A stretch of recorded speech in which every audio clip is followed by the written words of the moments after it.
අයිබෝන් වල හැම දෙනාටම welcome back to my channel. So today I would like to share with you how to make this beautiful blouse. ඉතින් රැඳිලා ඉන්න video එක අවසන් වෙනතුරු ඔයාලා කැමති නම් ඔයාලට පුළුවන් මගේ වීඩියෝ එකට like දාන්න. ඒ වගේම යාළුවොත් එක්ක share කරන්නත් අමතක කරන්න එපා. ඉතින් ඔයාලට මතක ඇතිනේ මම කලින් ඔයාලට කියලා දීලා තියෙනවා blouses සඳහා basic block එකක් කොහොමද හදාගන්නේ කියලා. ඔයාලා තවමත් ඒ වීඩියෝ එක බලලා නැත්නම් මම description box එකේ දාලා තියන්නම්. ඔයාලට පුළුවන් ඒ වීඩියෝ එක බලලා ඊට පස්සේ මේ වීඩියෝ එක කන්ටිනියු කරගන්න. ඉතින් මේ විදිහට ඔයාලා මුලින්ම වෙනත් කොලයක් අරගෙන ඒක දෙකට නමලා මේ විදිහට වටේම trace කරගන්න wheel එකකින්. ඉතින් මෙතනදී අපිට පළු දෙකම එකට නිර්මාණය කරගන්න අවශ්‍ය වෙනවා. ඒ නිසා තමයි අපි මේ විදිහට කරගන්නේ. ඒ වගේම මෙතනදී මම ඉන ඩාටයත් ලකුණු කරගන්නවා.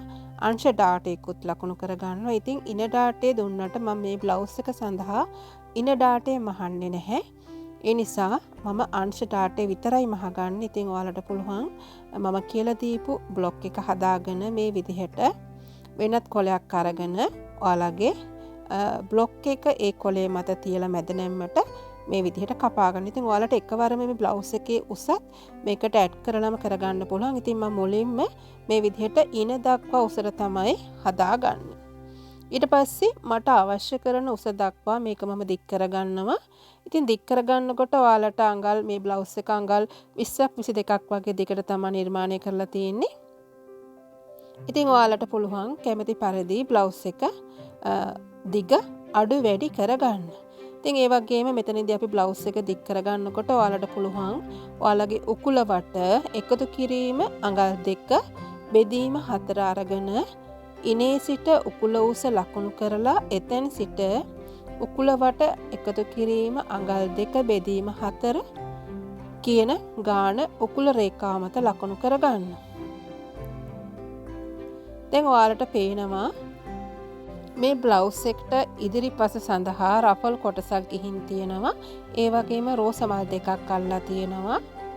අත් කොටස සඳහා පෙටල් නැත්තම් ටුලිප් කියන ස්ලීව් එක තමයි ගැද කරලා රැලි කරලා දාලා තියෙන්නේ. ඉතින් මම මුලින්ම කරගන්නේ තවත් කොලයක් අරගෙන මට අවශ්‍ය කරන උස මම මේ විදිහට වැඩි කරගන්නවා. ඉතින් ඔයාලට මේක නැම්මට කරගන්න පුළුවන් ලේසියෙන්ම.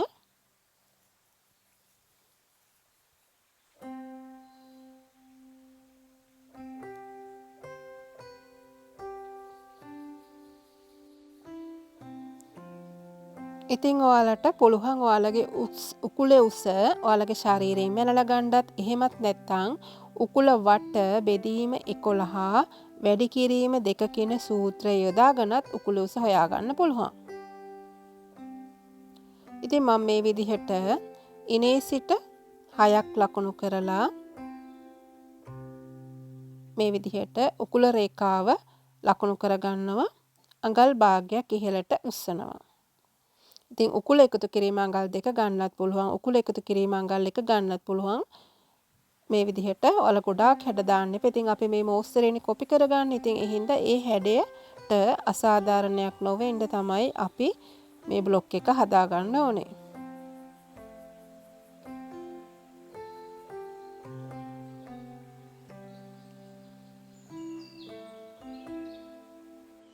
ඒ වගේම මේ බ්ලවුස් එක සඳහා ඔයාලට සුදුසු රෙදි වර්ග විදිහට සැහැල්ලු රෙදි වර්ගයක් තමයි හොඳ. ෂිෆෝන් ඒ වගේම සිල්ක් ඔයාලට පාවිච්චි කරන්න පුළුවන්. දැන් මෙතන පහළ වාටියේ ඉඳලා අඟල් 3ක් හෝ 3මාරක් ඉහළට ලකුණු කරගන්න. ඊට පස්සේ ඔයාලගේ මේ සෙන්ටර් ෆ්‍රන්ට් එක ඉඳලා ඒ කියන්නේ පෙරමැද ඉඳලා මෙන්න මෙතන ඉඳලා හරියටම කරමැදින් ඔයාලට අඟල් 2ක් 2මාරක් ලකුණු කරලා මුලින්ම ඔයාලා සිරස් රේඛාවක් ඇඳ ගන්න. ඉතින් මේ ලේසියට තමයි මම මේ කියලා දෙන්නේ. එකවරම ඇඳ ගන්න පුළුවන් මේක. ඉතින් හැමෝටම මෙහෙම කරන්න බැරි නිසා ඔයාලා මේ විදිහට කොටුවක් ඇඳ ගන්න. ඊට පස්සේ ඔයාලට පුළුවන් මේ මුල්ලේ ඉඳලා අඟල් කිහිපයක් ඉහළට මාක් කරලා මේ හැඩය මතු කරගන්න. ඉතින් අඟල් 5ක් 6ක් වගේ ඔයාලට ඉහළට ලකුණු කරලා මේ හැඩය මතු කරගන්න පුළුවන් ලස්සනට.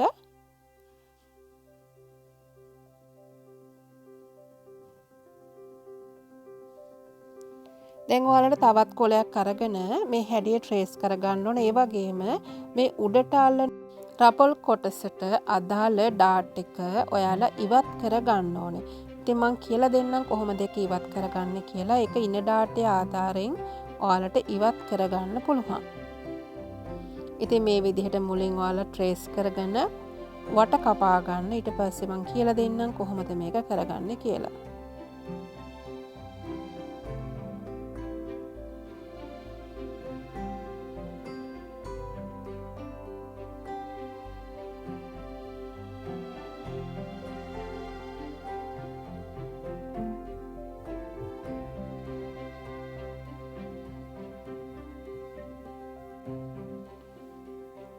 දැන් මම මේ විදිහට මේ වට ඇඳ ගන්නවා.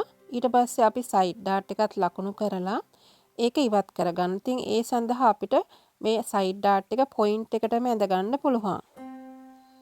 මොකද මේක කපලා ඉවත් කරන නිසා.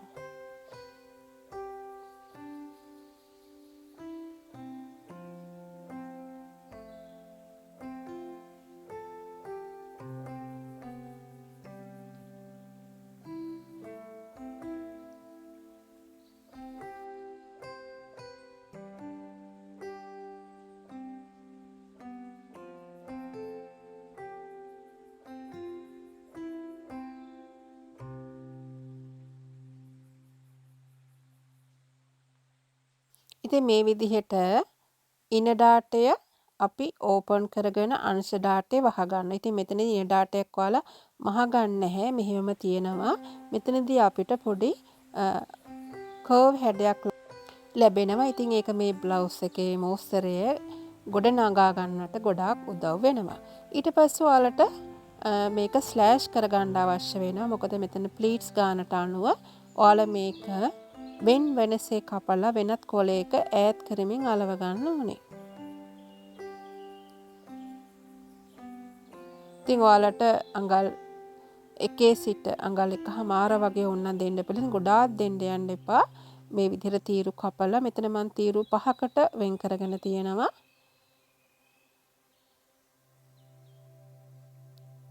ඉතින් මම ඔයාලට පෙන්වලා දෙන ආකාරයටම කරගත්තොත් මේ බ්ලවුස් එක ලස්සනට ඔයාලට නිර්මාණය කරගන්න පුළුවන්.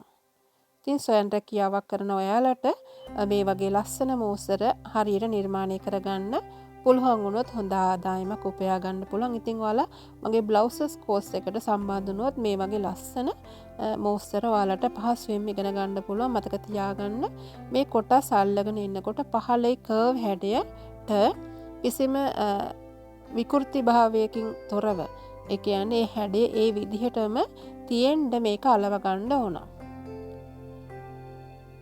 ඉතින් මේ පහළ වාටිය තමයි කර්ව් එකට හරියට තියෙන්න ඕනේ. අනිත් උඩ හරිය එහෙන් මෙහෙන් ඇදුණා කියලා හිතන්න එපා. මොකද මේක ප්ලීට්ස් දාලා එනකොට ඔයාලට ලස්සනට හදා ගන්න පුළුවන්. පහළ වාටිය තමයි පිළිවෙලට හදා ගන්න ඕනේ මුලින්ම.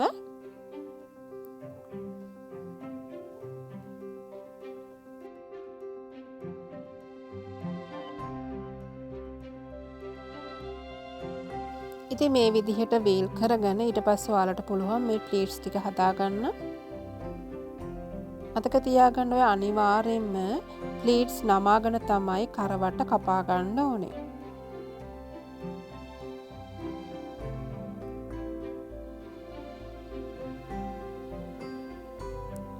ඊට පස්සේ මම මේ විදිහට කරවට කපා ගන්නවා.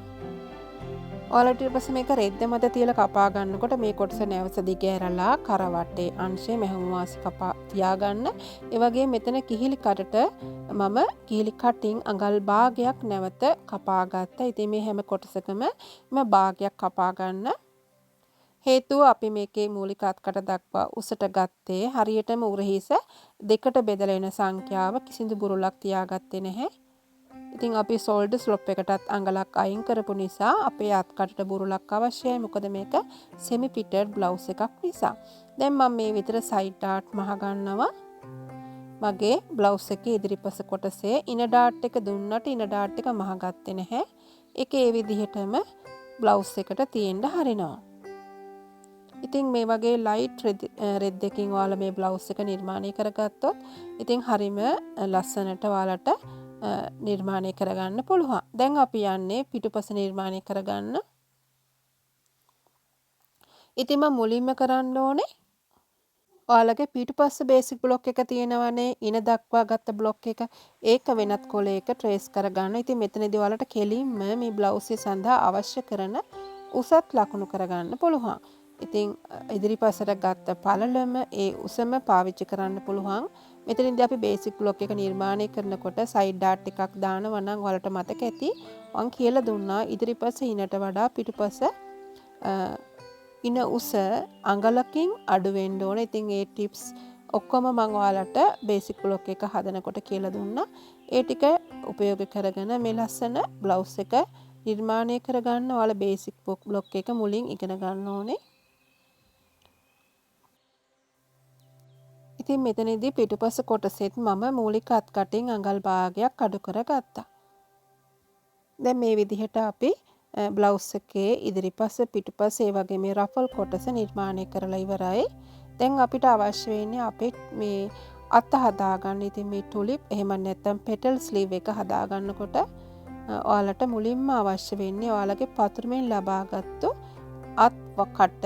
ඉතින් මේ විදිහට අත් කට මැනලා ඒක දෙකට ඔයාලා බෙදාගත්තාම ලැබෙන සංඛ්‍යාවත් ඒ වගේම අත් කට ඔයාලා මනිනකොට ඒක මැනලා ඔයාලට පුළුවන් 4න් බෙදාගෙන අඟල් භාගයක් අඩු කරලා ඒ ක්‍රවුන් උස විදිහට ඒ සංඛ්‍යාව අරගෙන අත මේ විදිහට හදාගෙන ඊට පස්සේ මුලින් දෙකට බෙදා ගන්න. ඊට පස්සේ මේ මැද නැම්මේ ඉඳලා කියන්නේ මේ හරියට මැද ඉඳලා අඟල් දෙකක් හෝ දෙකමාරක් ඔයාලට ලකුණු කරලා මේ කෝනර් එකටම ඇද ගන්න. ඊට පස්සේ ඔයාලට මේක ස්ලෑෂ් කරලා ඈඩ් කරලා ඔයාලට මේ අත හදා ගන්න පුළුවන්. ගැදර්ස් අවශ්‍ය නිසා මේකෙන් කොටස් දෙකක් අපිට හදා ගන්න ඕනේ. දැම්මම නෙමෙයි ඉස්සලාම එක කොටසක් ස්ලෑෂ් කරලා මේක ඈඩ් කරලා වෙනත් කොලයක අලව ගන්න ඕනේ. ඉතින් මේ විදිහට ඔයාලට අවශ්‍ය කරන රැලි ප්‍රමාණය තියාගන්න පුළුවන් ප්‍රමාණයක් පමණයි ඔයාලා ඈඩ් කරගන්න ඕනේ. ඉතින් ගොඩාක් ඈඩ් කරගන්න අවශ්‍ය නැහැ. මේ විදිහට ඈඩ් කරලා ඔයාලා තවත් කොලයක් තියලා අලව ගන්න තියෙන්නේ. ඉතින් මේ වගේ කොටස් දෙකක් අපිට අවශ්‍ය වෙනවා.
ඉතින් මේ විදිහට ඔයාලා කොටස් දෙකම හදලා ටෙන්ෂන් එක වැඩි කරලා මෙහෙම වාසිත් එහෙම තියලා තමයි කරන්න ඕනේ.